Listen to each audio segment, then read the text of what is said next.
Hey guys, it's Stef with an F from City of the Week, and you're listening to the Nothing Shocking podcast.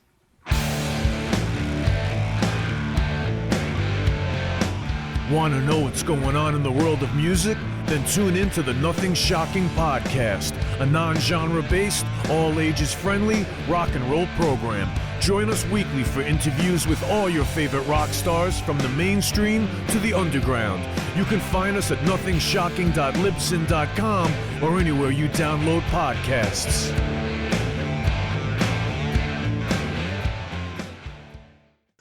We're putting the band back together. The numbers all go to 11.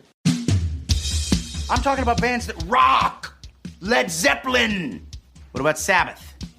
AC/DC. Motorhead. Does that mean it's louder? Is it any louder? Well, it's one louder, isn't it? We're not worthy. We're not worthy. Why don't you just make 10 louder and make 10 be the top number and make that a little louder? These go to 11. I get up off the ground and raise my head. Days like this, think I should be dead. One for Satan, two for me. Let's cheat the devil, it's fun, don't you agree?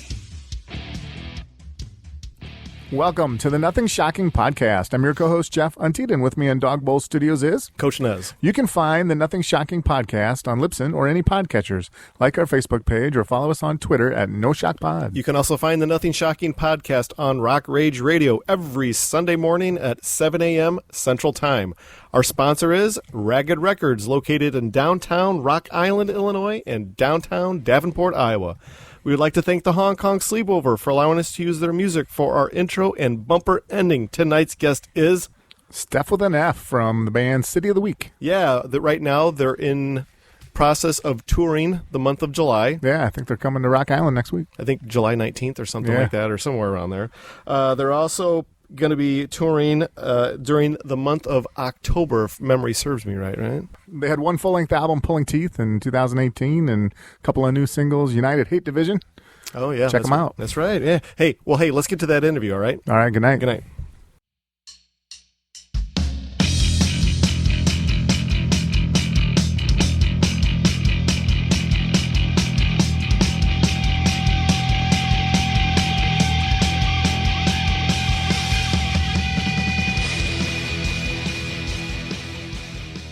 Stef, welcome to the Nothing Shocking podcast. I'd like to introduce to you my co-host, Jeff Untied. All right, Steph, good to have you tonight. Well, thanks for having me. Appreciate it. Yeah, we're really excited to have you. Thanks for all the correspondence for making this happen. So let's get this thing started. City of the Week is prepping for a tour during the month of July. Can you talk a little bit more about the band's approach when it comes to scheduling dates and where and what parts of the United States that you guys aim for?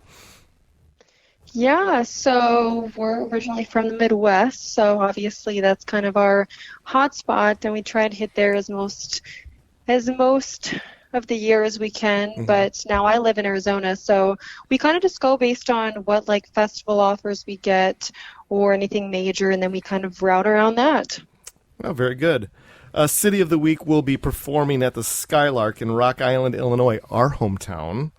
What can the fans what can the fans expect and concert goers expect from the band on this tour? And is there going to be anything different? Are you going to put any monkey wrenches in on the set list or anything?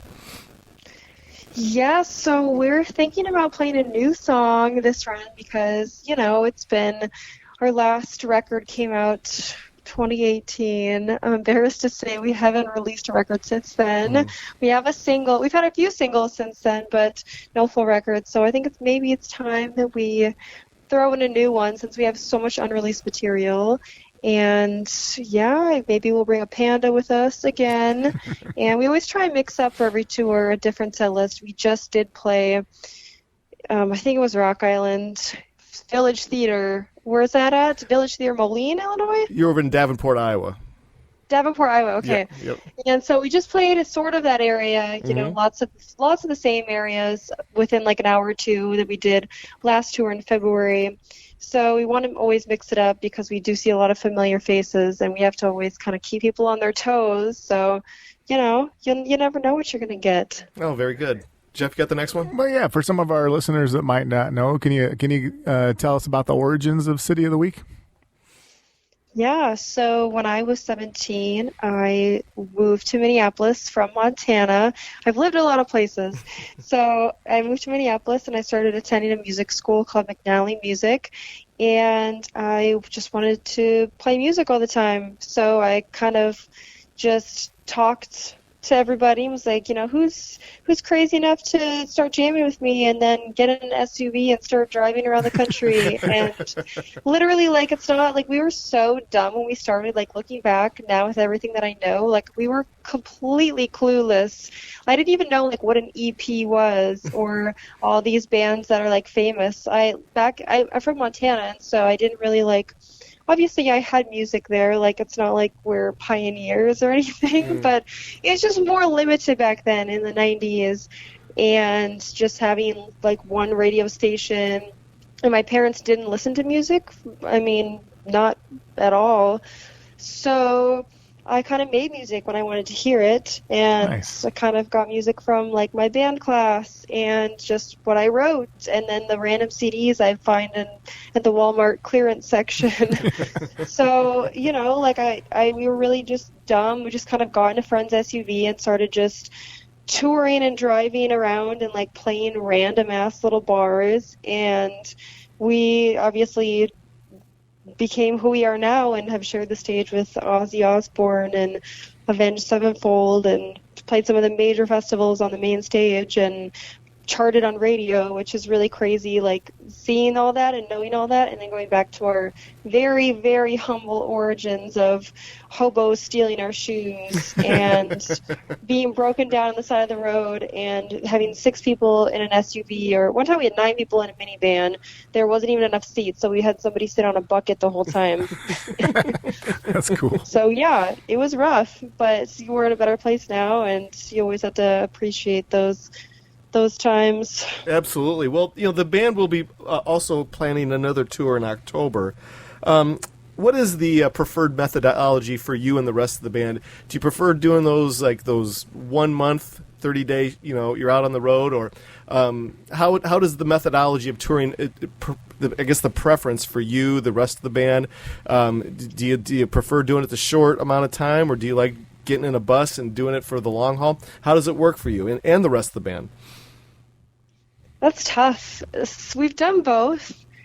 There's good and bad about both. The long runs kind of are nice because it's like you're kind of in tour mode, and it's once you kind of get into that mode, it's kind of like, same, different day, but same thing every day, and it's nice to sort of have a routine in that sense. But other times it's like, now that we're a little bit bigger of an operation than we were even a couple years ago, or especially 10 years ago when we started, we're a bigger operation, so we have just so much more on our plates. So I'm kind of I work remotely as well. I do digital marketing, I do social media for other bands and other record labels and whatnot. So I'm kind of working all day, every day, on top of coordinating media for us and just advancing the shows, doing stuff like that. So I'm kind of working like 24/7, and then Cody, our bass player, he does all of the design, the merch designs. He edits and films our videos, like our music videos. He even takes some of our photos for our photo shoots with like a tripod and stuff. Like, he really does all that. So it's kind of the same for him too. We're both just working nonstop, which after like when you're out for like 4 or 5 weeks, that's like you're drained as hell after working 24/7, because we don't really take a lot of days off on tour. It's kind of like we'll get 1 day off maybe every like 10 days or so. So, because any day you're not working on tour, you're just sitting there and losing money. So, I like to keep working, but the shorter runs I feel like I can sort of power through them a little bit quicker. I can sort of like have more steam the whole time, but it's also, I feel like once we start getting a groove on, it's like, oh, it's over. Yeah. So, it was pros and cons depending on our mood, depending on where we're at in the stages of our career, the stages of the year. If it's warmer, I'm down to go longer. Those cold ones, we did one in February, that was, ooh. Yeah. The cold, I can't do the cold. That's what gets me, I think, is the cold. And even though the March-April run we just did, like we played Buffalo. It was 15 degrees there. That was awful for me. Like you can never get away from it. Have you ever had any trouble with your voice and stuff like that? With the cold, when you're up on stage having to sing when you weren't feeling the best because of the weather. Not really. I'm pretty well trained as a vocalist. I'm very technical, so honestly, the voice thing is kind of the last of my worries, which is super ironic considering I'm a professional voice user. You think that would be number one of my worries and whatnot, but I always feel pretty solid. The only times that I kind of start to worry is when I'm sick on the road. That's the only time that I'm ugh, it's rough, because of course I never give us hardly any days off, so it's kind of if you're sick and you need to rest, that the kind of rest is not there to start recovering. But I teach voice lessons, and I've done voice lessons for 10 years now. I've been teaching. Cool. So I kind of have my methods and my remedies as far as if I have issues. I kind of have those on lock. So it's really, really rare that I ever have a issue where I'm man, I can't do this. The last time I remember, there was one show in 2014 or 2015 was the last one I remember actually having issues with. I sang 3 songs and couldn't talk. I was so sick. I should have gone to the hospital instead of get in the van and go to the show. That was a mistake. I was very, very sick. Could not even could barely stand up sick, and brought half a pharmacy on stage with me. So that was dumb on my part, but I sang 3 songs. I made the crowd sing the 4th one, and then just kind of was I'm out, guys. I'm done. And then I think I walked backstage and puked everywhere or something. but unless it's that dramatic, which is super rare, I'm usually pretty fine. Well, let's kind of elaborate a little bit more. You said you've done touring during the flu and cold season. What is it like for you as a lead singer to get up on stage when you're not feeling 100%, or maybe you have a slight cough or a runny nose or whatever? How do you power through something like that? I mean, you don't really get a choice. I don't know. I remember one time where I was pretty scared because I couldn't really talk very well. I was it was one of those where I had a cough for a month, and then you lose your voice and it's kind of not coming back. And so I went in, I was able to get in with a speech therapist the morning of a show. We had an hour and a half set. It was one of those where we kind of do half covers.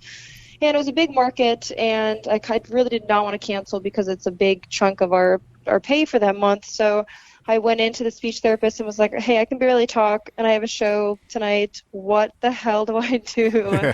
And we actually, her secret, which is now sort of my secret that I teach my students, is the bubble exercise, putting a straw in water and blowing bubbles and doing exercise there. If you're inflamed, which that's how you lose your voice, your vocal cords get inflamed, that it sort of spreads out that inflammation, so it's not in little spots. It kind of just massages them and kind of rolls it out through the whole cord. And I actually was able to go and perform the show that night, and I didn't have any issues. I even hit the majority of my high notes. I didn't have to take a whole lot down. So that was kind of if I can do this, I feel I could probably do anything.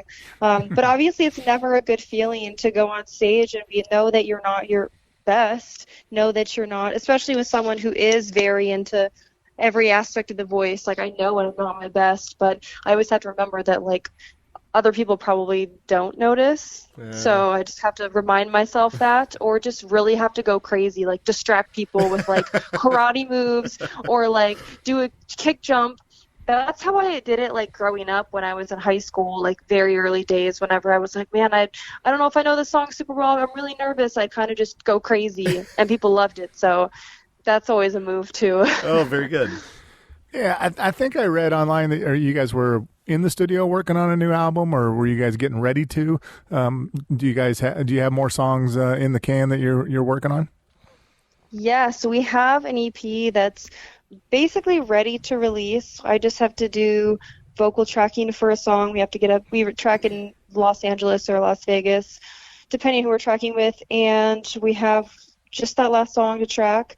And then we have 2 albums worth of material, so we're just kind of holding on to it. There's just kind of a lot going on behind the scenes right now. Good things. obviously, but we're trying to figure out the best way to release it and ways that are going to maximize our career as far as release stuff. So kind of just on hold right now. Oh, very good. Well, question-wise about the EP thing, we've had many artists on, and they give us their opinion about releasing the EP to the full-length LP or releasing singles at a time.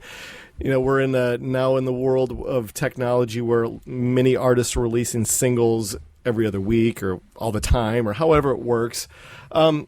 Thought process for you, the rest of the band, preference, is it the EP what the band would like to do as far as when it releasing new material, or do you ever do the one-off single, or how does this all work for you guys? Well, there's the what I want to do, and there's the what our budget allows us to do. So obviously as independent artists, we fund everything ourselves, which, I mean, that's tough. We're not rich. We're not a record company that can just throw $100,000 behind a record. So when I'm spending $40,000 to do a record, it's going to take me a long time to get that $40,000. Sure. I can't just call somebody. So, I mean, I like doing EPs are my personal favorite because I always like to have sort of a collection of songs. Like back in the day, it was always an album where, whether it's like a concept album or just the whole collection, you listen to that record front to back and it sort of has a flow to it. It has a meaning. It kind of celebrates an era of that band and where they were at. So I like having that. I think in this day and age, records like, 12, 13 songs is a bit much for people's sort of like span, like attention span, and just how we kind of function now. And I like having sort of that collection of 5 songs. It's a great sort of length. It's that 20 minutes kind of time frame, and you can kind of experience that record as a whole. Still have those radio banger singles. Throw in that deeper track. Have a crazy metal track. It kind of all works together. So that's my favorite way of doing it. But I also like having those standout singles that we can put out and really hit hard with the marketing, hit hard with the branding. So I just have so many ideas for each single. For me, it's always about the visuals and the whole song and the vibe. And if I had my way, I would have a super high budget music video for every single song that I've ever put out.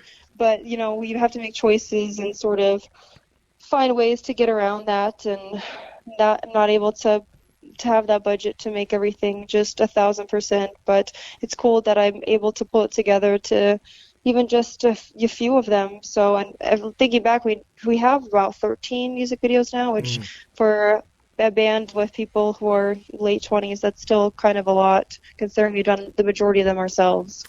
Do you kind of feel like the EP is like the way of the future for bands and artists to release albums now instead of releasing those 12 tracks? It feels like the long play album is like an antiquated thought now. What are your thoughts? I mean, it kind of depends on the genre, I guess. I mean, a lot of like this whole SoundCloud rappers, the new wave emo-ish they're the ones that are kind of, I think, paving the way as far as what is to come next, as far as how we consume music, because they're always kind of targeting that younger audience. It's always going to be the younger audience that's going to sort of mold how that is. But rock is more of an older audience and more of a older sort of, they don't adapt as quickly. The rock scene doesn't adapt as quickly as a lot of other genres do. I mean, I feel like country doesn't really adapt as well either, because it is also, a lot of country and rock fans remember the full albums growing up, so they're less likely to sort of like change and adapt because that's what they like and they know. But obviously, like, Generation Z is they're consuming their music via TikTok. The songs they're listening to, like when I'm teaching students, I have younger students. I have everything from like 7-year-olds to 50-year-olds. So I'm sort of seeing the whole broad range of like when people bring in songs, what are they about and all of that. And I noticed everybody who's kind of like 18 and under they'll bring in these songs that are 2 minutes long, and I'm like, 2 minute song? What is this? And every song is between 2 minutes 2:30, and I'm like, you know, when you think of like back in the 80s, their songs are like 4 minutes to 8 minutes. Right. There's those long ballads and whatnot there, but all Gen Z, they're consuming, it's all like 2 to maybe 3 minutes, and you're like, holy cow, this is really crazy. So I feel like they're always going to be the generation that sort of like shapes whatever's coming up next, and they're consuming via TikTok those 1-minute reels or 30-second reels, like. So you know, I think that is the future, but I think that some genres, including rock, have a little bit of adapting to do in that realm. So the record isn't dead yet. It's not going to be dead for a while, but if you ask some people, they'll say it's already dead, but people still buy them. So, I mean, you can ask Justin Bieber if record sales are dead, because he's still selling them. Exactly. You know? Exactly. Jeff, go ahead. Well, yeah, you stole my question. I was going to ask you later on about what was your thoughts on is rock dead, because I don't think it is, and I hope it's not, but... No, I mean, rock's definitely not dead. I think, yeah, kind of like what I was saying, I think that rock needs to learn to adapt better.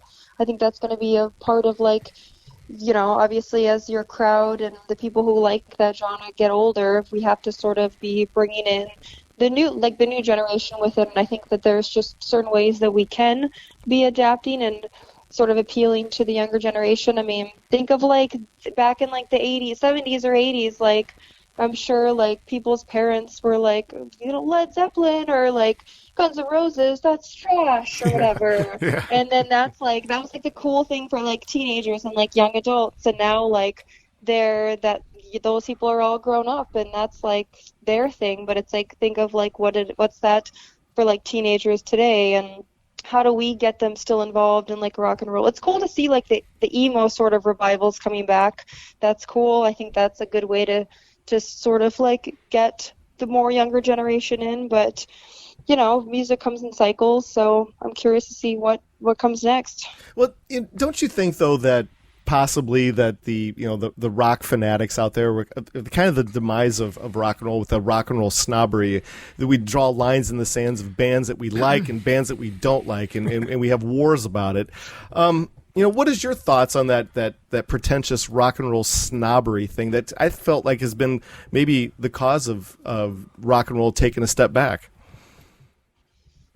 Yeah, I mean, I don't understand any of it. I don't know. Like, if people like what they like and they don't like what they don't like, I don't know where people feel the need to get egos involved or like being pretentious. Like, obviously, like, metalheads are like the number one, like, pretentious, like, you think of like pretentious metalheads, like metal snobs. Like, I remember when we were on EMG TV, which EMG is pretty, I feel like they're as a pickup company, a lot of metal bands use it. EMG TV is kind of consumed by like metalheads, and we played on it, and we played like a heavier songs, more like a proggy heavy song, but like they didn't like, all those metalheads were like, these young kids, they look stupid, and like, they had our big hair and like our flashy outfits and stuff, and people were just like, they're just dumb, and this is ridiculous, and like they just couldn't get past like what our hair looked like. And I was like, you have these, like, we were young, we were probably like maybe 22, and we're just it was a really cool song. It's our song called Leech. It's very proggy, tells a story, and it's a really well done song, and like with tons of talent and like different like time signatures. Really, I go up to high A5, and like it's just super crazy, and people literally could not get over the fact that like they didn't like we had teased our hair, and I had like cut up my shirt, and they were just like so offended by that. And I was like, really? Like, you're gonna ignore this dope, shreddy, proggy guitar solo because you don't like my hair? Like, so we definitely got a taste of that pretty early on, and I'll just never understand that. You know, people are people in, I guess. Yeah. But It drives me absolutely bonkers. But let's turn the page here. You had expressed that you guys are an independent band. You're not signed by any label. Have you been approached by any labels? And if so, what's keeping you back from signing with somebody? Yeah, we've had a few offers over the years. We actually signed with a very prominent metal label back in 2015. We started writing, and we parted ways pretty early on. It just wasn't for us.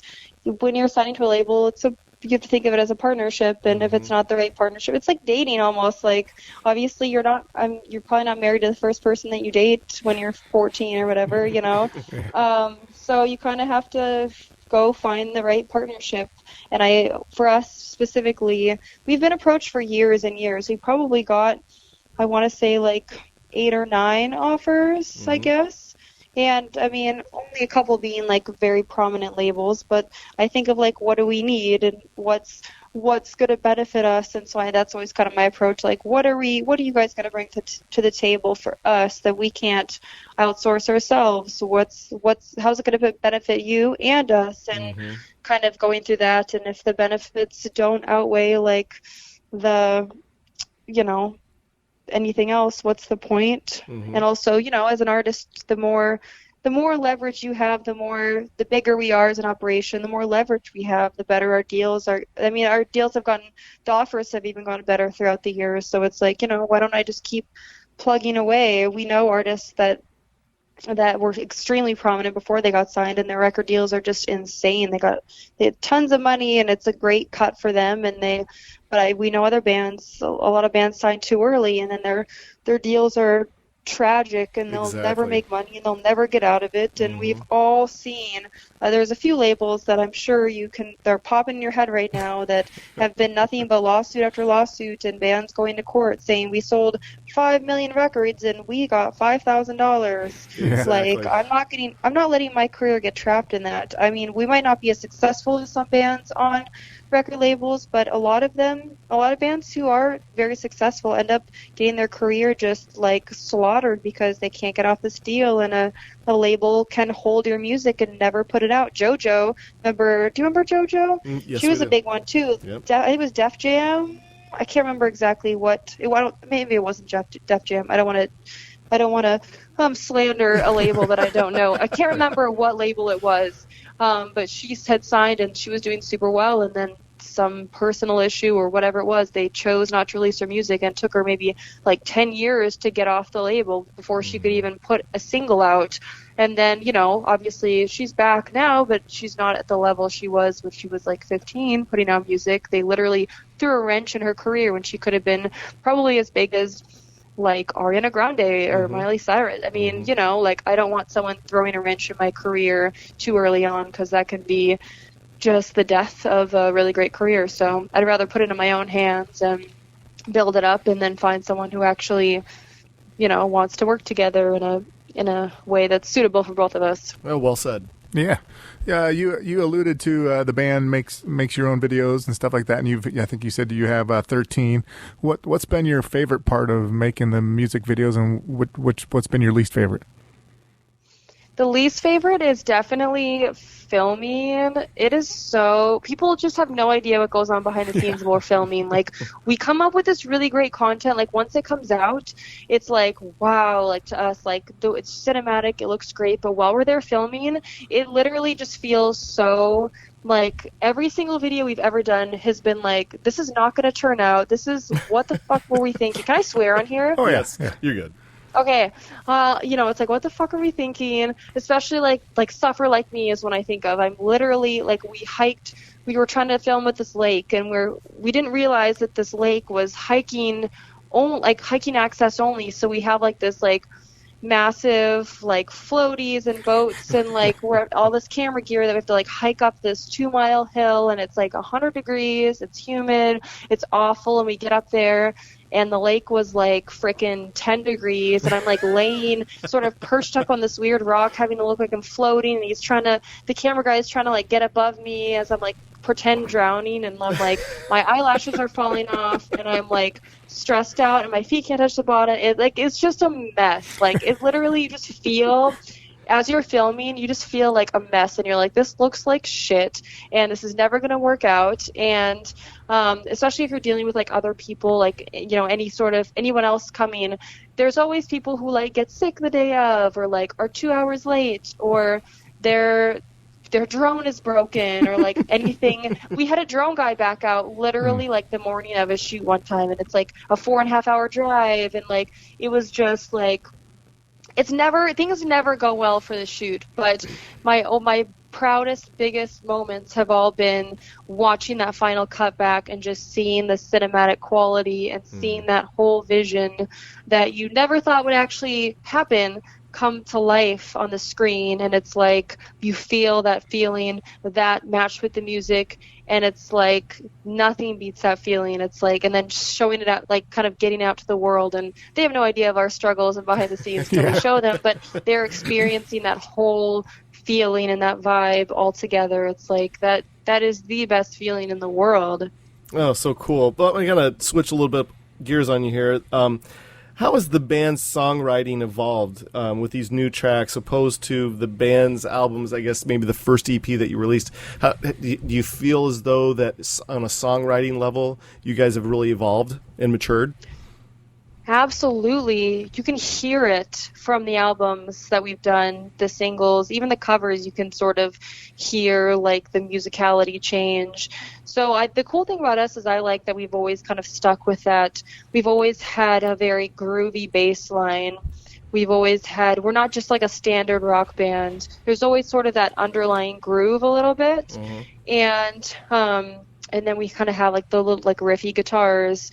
And I think there's a big difference because like our first two records were us just sort of, we wrote by just jamming in a room, all five of us, and sort of taking pieces and being like, do we like this? And then we get in the studio and we're talking and like we're kind of playing stuff and we're like, oh, I didn't know you were playing that. I was playing this. And you realize it doesn't work out at all. So then you're trying to like work around that, and then you change the guitar part to match the bass part, and then you guys are both like, oh, well, that doesn't match the drum part. So it's kind of just like messier. I feel like the music back then was a little bit just kind of all over the place, a little bit messier, and then each record kind of gets a little bit more focused sound-wise. I think it expands the range. Our range of emotion sort of expands each record, but our sound kind of gets honed in, if that tightens up, if that makes any sense. Absolutely. And then obviously now we don't write by like jamming in a room. It's going to be me and Cody sitting down, demoing each part out. We did United Hate Division, the one with the panda video, and the Chaos political figures. That one we co-wrote with a producer, Brandon Friesen, and that was cool too. So I like doing co-writes. I like sitting down and sort of hearing things back and kind of sitting with it for a little while. But it's mainly me and Cody doing all of that now. Oh, so cool. Yeah, for our listeners that might know might not know, can you fill us in on who some of the other players are in the band? Yeah, we have Cody. He plays bass, and he's kind of my the main City of the Week guy. He does all of the filming for the videos, the editing, the design. He plays bass. He also tracks a lot of the guitars when we're recording. He writes with me. So, yeah. And then we have Brent, who plays guitar. And then we usually have a guy named Rocky doing drums for us. We'll have somebody different the next couple runs probably, but you could see him in the last few music videos as well. But yeah, that's us. That's it. So cool. Yeah. You guys have covered "Without Me," the Halsey song, and "Pardon Me." You guys covered Incubus's "Pardon Me." If I can even talk tonight, Jesus. Anyway, speaking of that, Jeff and I we have this war of covers. Jeff is a huge covers guy. I'm not, but would you guys? Are you a big covers band, or do you enjoy doing covers, or is it just something that you guys just kind of do for the fun of it? We honestly started just kind of out of necessity because we would play some of these bars and whatnot on tour, and they would want an hour and a half set, and at the time we just didn't have the material, so we were like, oh, let's just throw in a few covers. Yeah. And some of them we just kind of ended up liking, and we're never just a band that can just, oh, let's learn a cover and play it. It's always kind of crafting it to, how is this City of the Week? And we kind of handpick each cover that because obviously there's some we've done, we've kind of brought to the table and played through and been like, yeah, this isn't really a good sound for us. It's not really fitting for us. We're kind of all about song choice, so we selectively pick them and kind of think, how can we do this well? And then the Halsey one, "Without Me," we just all really liked at the time. We thought it was kind of a cool twist to it. Mm-hmm. And then Incubus, "Pardon Me," that song is dope, and I just felt like it just kind of did it justice. Like it's a really solid song. The original is bomb, but it's kind of us putting our twist to it, and so it just felt good. So we were like just kind of compelled to record it. And then for this last EP, or the one that we're about to put out sometime, hopefully this year, it has a cover on it as well, and it's one that we play it live, but people are always requesting from us that we didn't think was going to be a big deal, but every single person just loves it. It's Black Sabbath, War Pigs. Awesome. And people just love, like, I didn't even really know the song before, and the guys like wanted to jam it out and sort of show off, and I always am down to have them show off, because I feel like sometimes the band kind of, you're a girl singer, people are like, oh, they Stef from City of the Week. It's like, yeah, but my players are really exceptional, so I want to showcase them as well and have people know that they're really great. They're great musicians, and so I'm like, let's do War Pigs. Let them show off, and people just go nuts for that song. So we're like, let's throw it on the new EP. Let's record it, cool. and it sounds bomb. I'm so excited. So it's turning out really well. Awesome. Well, we can't wait to hear it at the Skylark. Yeah. So, one last question for you, and we'll let you go for the night. Our listeners might not realize that you have your own clothing line. How did you get involved with the clothing and fashion business? Honestly, I was living in LA at the time. Like I said, I've lived a lot of places. And it was really hard to find a job. It was hard to find work, and I was kind of drowning. So I was like, well, I have a couple flannels, and I have all these extra t-shirts, and let's start between back patches and putting studs on stuff. And I just made a couple, and then I was like, wow, I could make a line out of this. And then I launched my first, just as a little hobby thing, I launched a handful of flannels and jean jackets and whatnot, and they sold out really quickly, within a day after launching them. And I was like, oh, people actually like these, these are cool. And so then I just kept launching a handful here and there, and they all sold really quickly. And so I was like, wow, I like doing this, and kind of trying to find ways to expand it, and people really like them, and I like making them.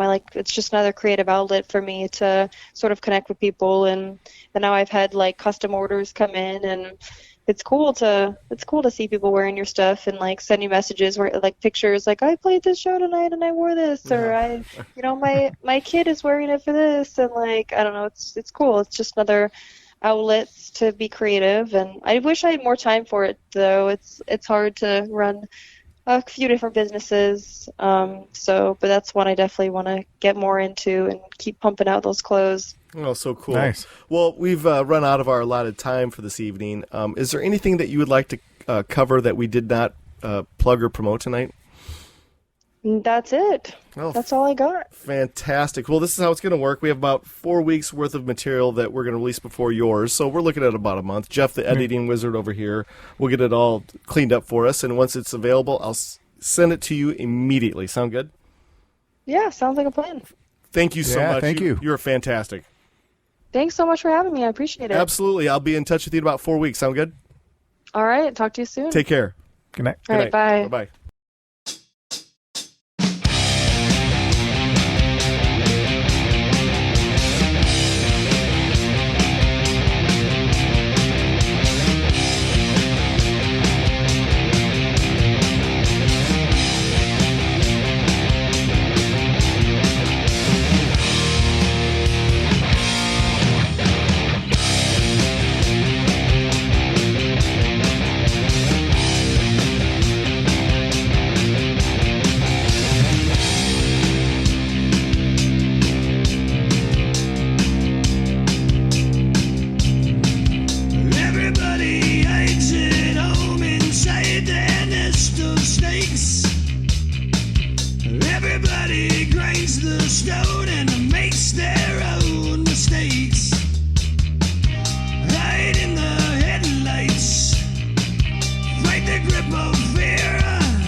tongue and pays their bills instead. Hide in the spotlights, fight the grip of death. You can have the air you need, but you best not take one breath.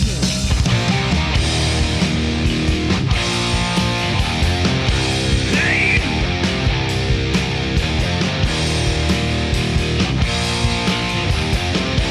Roll the dice.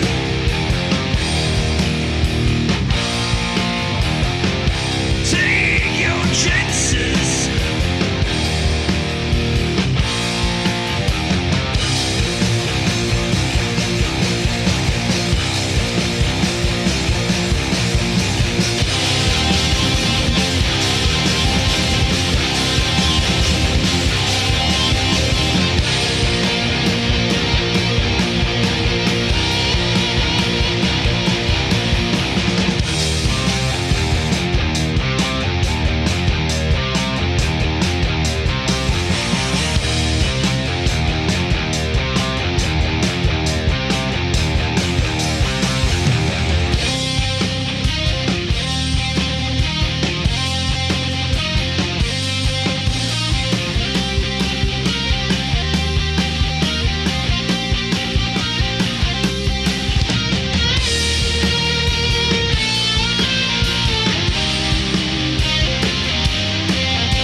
Everybody knows the game is fixed, there is no prize.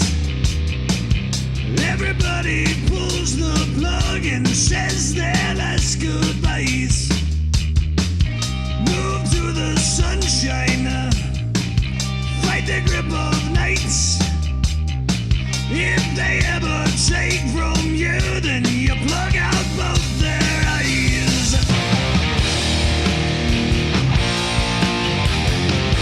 Hey.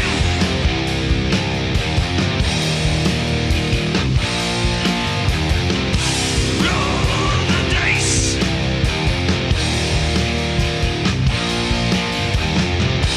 Take your chances.